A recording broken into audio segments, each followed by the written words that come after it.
kaos eksklusif Manchester City, The Sky Blue, official merchandise starting 11, belanja sekarang, klik link di deskripsi.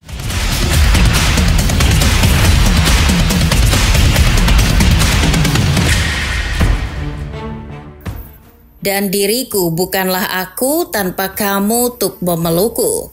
Kau melengkapiku, kau sempurnakan aku. Sepenggal lirik dari lagu Tak Lagi Sama milik Noah itu seakan menggambarkan hubungan Manchester City dengan pemain tengahnya Rodri. Tanpa Rodri, klub yang berbasis di kota Manchester itu tak lagi sama. Bahkan Pep Guardiola sendiri mengaku kalau ketidakhadiran Rodri di lini tengah bikin pemain City tidak terkontrol. Alhasil, pekan-pekan yang suram pun harus dilalui oleh The Sky Blues. Namun, bagi beberapa fans Real Madrid, keterpurukan City sekarang adalah buah dari karma. Karena Rodri telah merampas Ballon d'Or 2024 dari tangan Vinicius. Sejumlah fans percaya yang tak terima pun bahkan sempat mengolok-ngolok Rodri di media sosial. Mau nggak percaya karma, tapi kok setelah dilihat-lihat kayaknya benar juga. Lantas, apa saja hal buruk yang menimpa Manchester City usai Rodri memenangkan Ballon d'Or? Sebelum kita spill, kalian bisa subscribe dan nyalakan lonceng terlebih dahulu agar tak ketinggalan konten terbaru dari Starting 11. Hal buruk yang pertama kali menimpa Manchester City adalah badai cedera. Sebelum memenangkan Ballon d'Or 2024, Rodri sudah mengalami cedera ACL yang cukup parah. Dirinya mengalami cedera tersebut saat menghadapi Arsenal akhir September lalu. Namun setelah dirinya meraih gelar Ballon d'Or, cederanya pun seakan menyebar ke pemain lain. Bak penyakit menular, pemain-pemain Manchester City yang lain pun sampai ikutan cedera. Dari mulai Jeremy Doku, Kevin De Bruyne, Ruben Dias, Jack Grealish hingga Nathan Ake. Bahkan Phil Foden pun sempat ngilang karena mengidap penyakit yang tidak bisa diidentifikasi. Jika kalian mencarinya di situs Transfermarkt, maka tulisannya adalah Foden absen selama 3 pertandingan karena penyakit yang tidak diketahui. Yang paling parah mungkin terjadi pada pertengahan November kemarin. Pep Guardiola mengkonfirmasi pemain cedera di sesi latihan. Itu membuat Manchester City hanya memiliki 13 pemain outfield yang dinyatakan sehat walafiat. Saya pikir kami dalam masalah, karena dalam 9 tahun terakhir kami tidak pernah berada dalam situasi dengan begitu banyak cedera. Cedera tentu bukan masalah paten bagi City. Perlahan namun pasti pemain mulai pulih. Tapi mereka yang kembali tak lagi sama. Usai menghadapi kekalahan dari Spurs di ajang Carabao Cup, City terus kalah di 5 pertandingan berikutnya. Kalah dari Bournemouth, Sporting CP, Brighton, dan Spurs lagi. Itu jadi rekor baru bagi klub. Manchester City mencatatkan 5 kekalahan beruntun di semua kompetisi untuk pertama kalinya di era Pep Guardiola.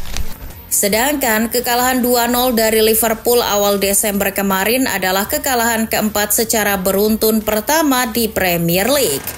Apakah hasil buruk yang diterima City berhenti di Liverpool? Tentu tidak. Meski sempat menang melawan Nottingham Forest, City kembali mengakhiri pertandingan dengan buruk di kemudian hari. Total dari 11 pertandingan terakhir, City hanya menang sekali. Sisanya 2 kali imbang dan 8 kekalahan. Apakah satu-satunya penyebab performa buruk adalah kehilangan Rodri? Tentu tidak. Karena setelah penghargaan Ballon d'Or, performa beberapa pilar utama Manchester City mengalami penurunan. Sebut saja seperti Phil Foden. Pemain yang berstatus sebagai pemain terbaik Premier League musim lalu itu seperti hilang di telan bumi. Kontribusinya minim. Dari 18 pertandingan yang sudah dimainkan Foden, dirinya hanya mencetak 3 gol saja. Itu angka yang buruk jika melihat statistiknya musim lalu yang mampu mengemas 27 gol dan 12 assist di semua kompetisi. 19 gol diantaranya dicetak di Premier League. Di sektor penjaga gawang, Ederson juga dibuat babak belur dihajar penyerang-penyerang tim lawan. Musim lalu pemain asal Brazil itu hanya kebobolan 34 gol dalam 43 pertandingan di semua kompetisi. Namun, musim ini baru main 18 pertandingan, Ederson sudah kebobolan 29 gol. Penurunan performa juga terjadi pada Kevin De Bruyne, Erling Haaland, dan beberapa pemain lain. Penyebabnya selain krisis kepercayaan diri, para pemain City banyak yang dipaksakan untuk terus bermain, padahal belum 100% pulih dari cedera. Setelah rangkaian performa buruk dan badai cedera, Manchester City dihukum dengan kekalahan memalukan di derby Manchester. Bermain di hadapan penonton sendiri, City harus takluk 2-1 dari Manchester United. Padahal secara peringkat, United berada jauh di bawah City.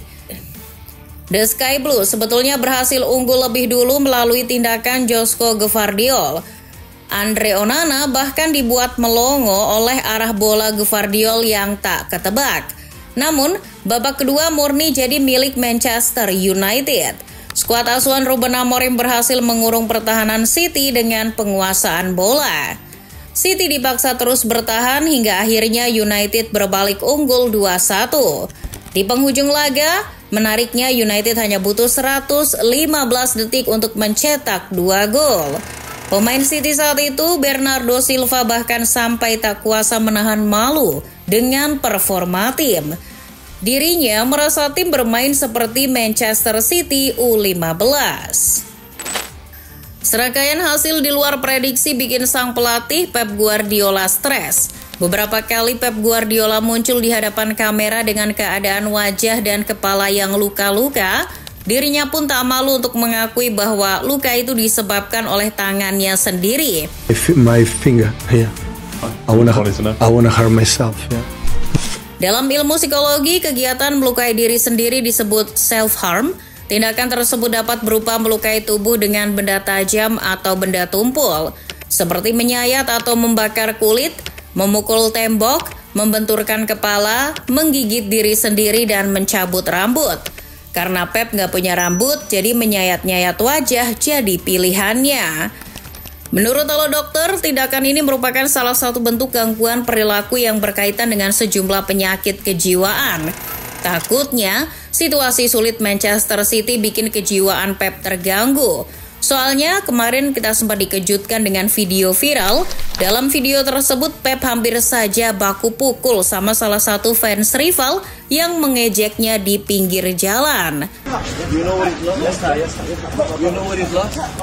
Mungkin Pep harus mencoba terapi Golda dan kursi minimarket biar sedikit tenang.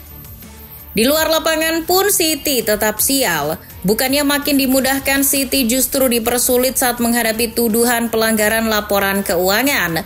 The Citizens yang semula hanya menghadapi 115 dakwaan, ini bertambah menjadi 130 karena saat otoritas Liga Inggris mengumumkan jumlah kasus awal pada Februari 2023 lalu, terdapat misinformasi. Namun, setelah dikoreksi ulang dengan berkaca pada peraturan-peraturan yang berbeda setiap tahunnya, muncullah angka 130 tuduhan. Pihak pengadilan dikabarkan akan berusaha secepat mungkin untuk mengeluarkan putusan. Namun, jika City memutuskan banding, maka kasus akan molor hingga musim depan. Posisi klasemen Manchester City saat ini pun tidak aman, baik di Liga Inggris maupun Liga Champions. Saat narasi ini ditulis, skuad asuhan Pep Guardiola masih bertengger di urutan kelima klasemen sementara Liga Inggris dengan torehan 27 poin, hanya selisih 2 poin dari Bournemouth di urutan ke-6.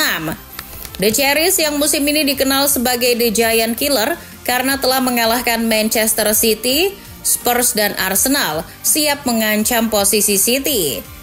Dengan persaingan yang begitu ketat, City yang terus-terusan bapuk bukan tidak mungkin akan terlempar dari zona Liga Champions. Jika begitu, mereka tak akan tampil di Liga Champions musim depan.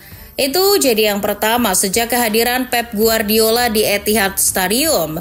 Sementara itu, performa buruk juga mempengaruhi kiprah City di Liga Champions musim ini. Dari 6 pertandingan, City hanya menang 2 kali, kalah 2 kali, seri 2 kali, dan terjerembab di urutan ke-22. Hanya selisih 1 poin dari zona merah, zona yang membuat City tak bisa lanjut ke babak berikutnya.